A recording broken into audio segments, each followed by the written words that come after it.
धडगाव शहादा मार्गावरील उदय नदीला कचऱ्याचा विळखा, आदिवासींवर पिण्याच्या पाण्याचे संकट।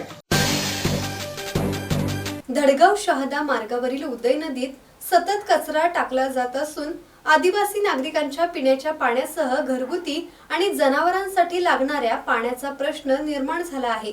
दूषित पाण्यामुळे नागरिकांना स्वच्छ पाण्यासाठी भटकंती करावी लागत असल्याने प्रशासनाकडून तातडीने हस्तक्षेप करण्याची मागणी होत आहे। धडगाव शहादा मार्गावरील उदय नदीत सतत कचरा टाकल्याने स्थानिक आदिवासी नागरिकांच्या पिण्याच्या पाण्याचा प्रश्न निर्माण झाला आहे। स्थानिक सामाजिक संघटनांनी वारंवार प्रशासनाकडे निवेदने दिली, मात्र कोणतीही कारवाई झाली नाही। गोविंद पावरा यांनी प्रशासनाकडे स्वच्छता मोहीम राबवण्याची मागणी केली आहे। सुरेश सुतार, संवाद मराठी लाईव्ह, नंदुरबार।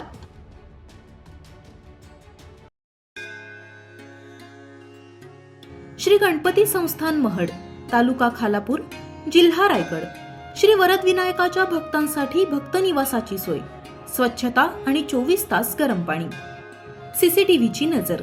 आगाऊ नोंदणीसाठी संपर्क करा 02192 26 69 12 72 76 47 38 54।